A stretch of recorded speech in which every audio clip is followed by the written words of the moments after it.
We're back with another review, guys, and this time we are featuring the last of the Power of the Primes figure that was launched here in the Philippines, and we have Voyager class Starscream. So there he is, and yeah, he's okay. He's uh, he's definitely a Voyager class, but not really a perfect Starscream or one of my favorite Starscreams. Right now, he's definitely has some issues. Starscream is one of my favorite Decepticons, and I'm kind of underwhelmed with what they did right now with him right here. So we'll get into the review in a bit, but let's put him at the back and let's bring out his box. So here he is. That is the box right there, so you can see a very wonderful artwork of Starscream. Again, kudos to whoever drew this. Really nice pose right there.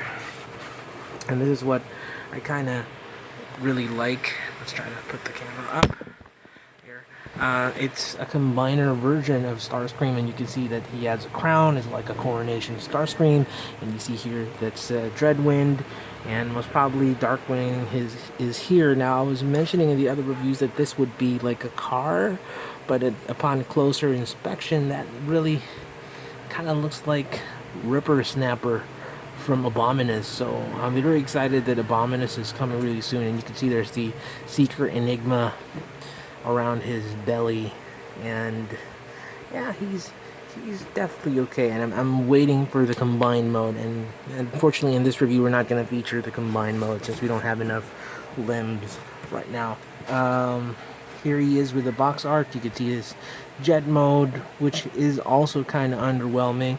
You have the Secret Enigma, you have his nice pose right there, and the usual feat that comes along with the combiners and the Power of the Primes line. And you got these Prime Master Enigma whatever things that you get. That's pretty much the box. Now he comes along with the box fell. He comes along. Let's put the camera down. There we go. He comes along with a very nice looking instruction sheet. Actually, I like the art and the instruction sheet. Looks really great. Again, kudos to the artist. And the wonderful card that's kind of addicting right now. I've seen a lot of posts in Cybertron Philippines about people showing off their cards, and it really gets to you. You start collecting these little guys. It's pretty fun. Amalgamous Starscream mimics the forms of others in order to deceive. And yeah, we know Starscream is the biggest traitor in the Decepticon ranks. So, favorite Decepticon right there. And let's bring him forward. Now, good old Starscream right there needs to focus. I don't know why my camera can't focus. Focus. There you go. Starscream comes along with the combiner feet. Unlike Grimlock, it's not very claw-like, although you would see that the usual feet is there. The cool thing is that you can put the null ray cannons here to give it a more, and then you can pull this thing out right there, and then just put this in this hole right here to give it a more seeker kind of look. There you go.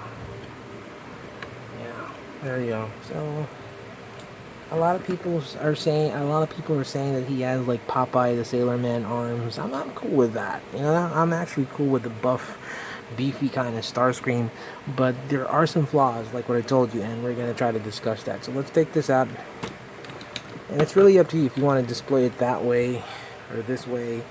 It's really up to you. I personally like it in this mode right here. So let me just take these things out. But for the sake of the usual G1 form, you would have his null ray cannons like that. Now, like what I told you, this is not a perfect toy.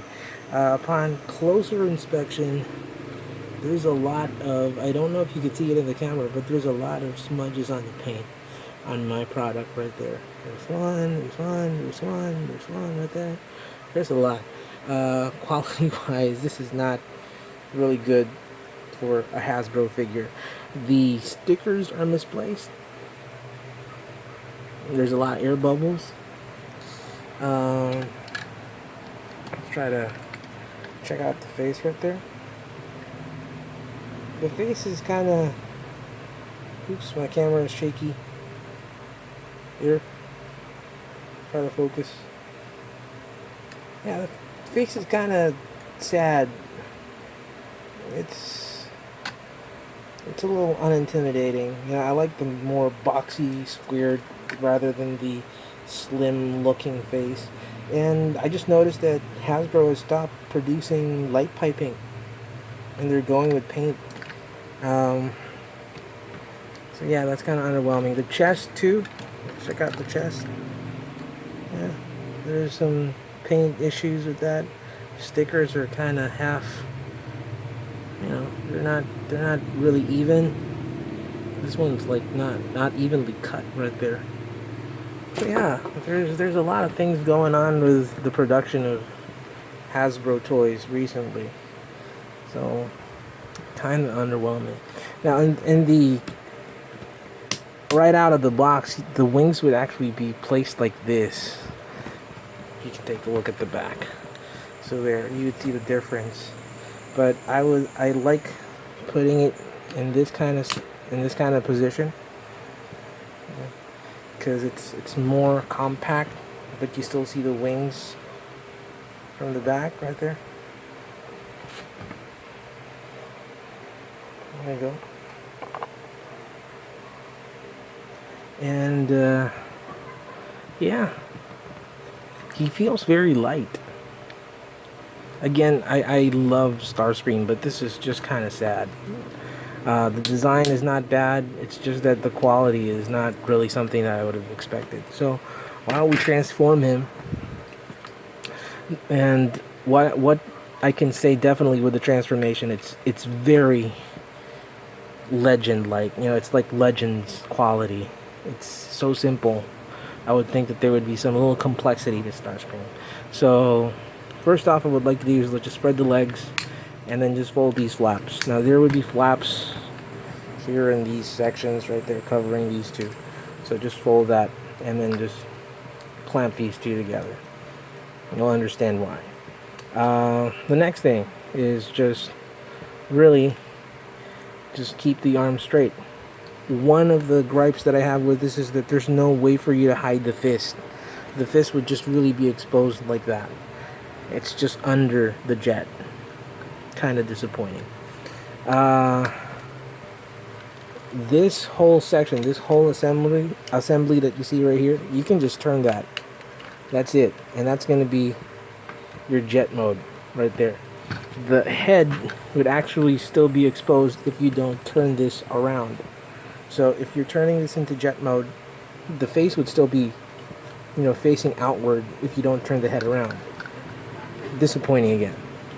So unfold the wings like that, and when you unfold them, you would see that there would be that hole where this peg would actually place in. So just try to lock it in place. There you go.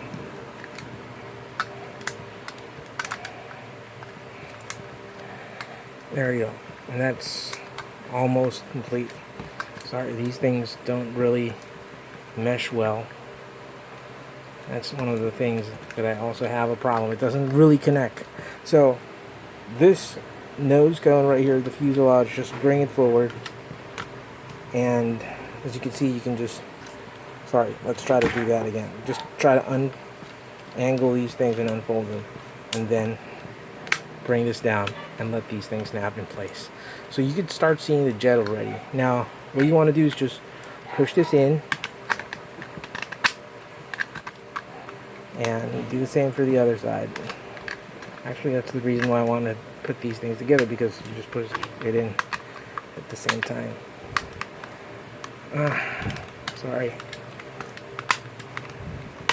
There you go. Now, that's it. And then just pull out these two side fins, and that's your jet. There's a whole lot of robot underneath, so I was really expecting a more clever way of transforming it, but that's just really it. It's kind of underwhelming again. Some would actually fold these things right here, so you could like do that MP-ish kind of landing stance, but you can't unless you pull out the landing gear here. So it looks decent in jet mode. Actually, the most decent mode is the jet mode, but again, underwhelming as it's like a big Legends figure. Very underwhelming. The stickers are definitely not quality. It peels off. It's starting to peel off on mine, and there's a lot of air bubbles on this thing. I'm not a big fan of the whole what do you call this, metallic sticker kind of thing, and there's like an homage. It says F and then 22, so this is like supposedly an F22 right there. It says D22, Decepticon 22, I suppose. But again, it's really kind of sad. They could have painted this, and why couldn't they just do the paint like this on this? See, I don't know, Hasbro. Let's fix our, get our stuff together. Come on, we're supporting you. We're paying a lot of bucks for this thing. This is, by the way, almost 3,000 pesos. So that's not that's an expensive piece of Voyager class figure right there. Or no, sorry, not 3,000. I'm sorry. Let me take that back. That's for the leader class. This is 1,600. There you go. Sorry. Let's get the box later. I'm kind of confused. Sorry. So that's the jet mode. You can put the things here, the feet, and I don't know why you want to do that, but that's how they're putting it. Some people would actually place the feet here and make it as an added landing gear, which I think it's a lot better, if you ask me. And you can put the null rays here. And one thing that I saw in the videos and the reviews of other Transformers fans is that you can put this thing here, like that.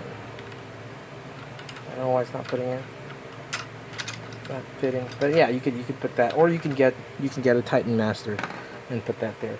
Let me get the nearest Titan Master, but I don't know why the heck you would do that. That looks really stupid. Why would be like a gigantic, that would be a gigantic jet, or a very small jet with a very huge pilot. I don't know. That just looks stupid. Not a fan. Very saddening for my favorite Decepticon. Very sad.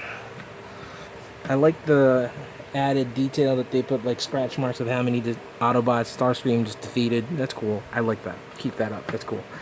But other than that, not a big fan. Definitely the jet mode is a must. So I'm just going to pause a bit, turn him back into a robot, and let's compare him in size. Okay, we're back, and we got our favorite Seeker back in robot mode. And yeah, he's still that chunky little Voyager class that we were talking about earlier. But anyway, let's do a quick comparison. Let's do a very quick comparison with sizes of different kinds of Starscreams that's been out for the Chug line, I guess. Well, I love Chug figures, so let me just try to pull up a few of my favorite Chugs right here. So I'm sorry if it's a very dusty deluxe classic Starscream, but there's even some, what's that, hair? Cat hair? Dog hair? Anyway, and here's Combiner Wars Legends class Starscream, and here's one of my favorites, the Leader class Combiner Wars Starscream, which you cannot see because the camera is angled in a different way. So there, different Starscreams, Voyager. So we definitely have a progression in size, which is cool. I like that. Finally, we got a very official Voyager class Starscream. Some people would say that this guy right here is a Voyager class. I don't know if he's really Voyager class because he's bigger than a Voyager, but this is your Cybertron Starscream right there. One of my favorites. This is one of my favorites. Very heavy, very hefty, a lot of gimmick, not plastic cheap, very sturdy, but I don't consider him Voyager class, although some people would say he is, but he's a little too big for a Voyager class in my case. So there he is. Color wise, he's okay. Definitely keeping up with the color scheme of the rest of the other Starscreams, but if you ask me, this classic Starscream is still my fave. Runs very second to the favorite line, and this would most likely be the last. This is even a more cooler transformation than this guy. I don't know. Maybe I'm just a little disappointed, but anyway, let's get these guys out of the way. And last comparison, I guess, that we're going to be doing is, of course, with his crew right there. Let's try to put it in the back. So this is Voyager class Starscream compared with Machine Boy Bruticus, and I think they really look well together. Fantastic. Compensates for the flaws of this. You know, this is Starscream and his boys right there. So if you watch your G1, remember that Starscream took the information and the brain details of the Combaticons and placed them into Earth vehicles and made his own crew. So that's pretty cool. Let's bring this down. So I'll just leave Bruticus right there because he's really big and heavy to remove. Overall, I think, you know, if I would rate Starscream, he's an okay character. The Power of the Prime Starscream is okay, but definitely something that I will not be getting unless I want to complete the combiner mode of this guy, which is something that I want to see in the future. So definitely something that I would get, but for the combiner mode. For a separate and single Starscream figure, I would still go with the other Starscreams that's been out. It's really hard to compare with the classic Starscream, which I think is the best mold of a Seeker out there. Definitely a big and chunky fella. I like the chunkiness, but the flaws are just really putting me off. So right there. Again, if you want to get this, please get this. It's available right now in your local toy stores here in the Philippines. I think he's not really hard to find. He's not something that everybody's going gaga over. So yeah, check him out. He's priced at around $1,600, and yeah, we're gonna be seeing him and the rest of these smaller guys combine into, I don't know what's his name, but you know, Starscreamus, I don't know, but Combiner Starscream. After this review, we're pretty much done with the Power of the Primes line, and we're waiting for the Power of the Primes Wave 2 here in the Philippines. And in the meantime, we are going to say goodbye to Power of the Primes, and we're going to be reviewing the almighty Bruticus right there from Machine Boy. So stay tuned for that. And again, if you like this video, please subscribe, hit the like button, and I'd love to hear your comments and suggestions, feedback. So drop me a message in the comments section below. So thank you again for watching. Remember, till all are one. Peace out. My name is Chompilo. Ciao.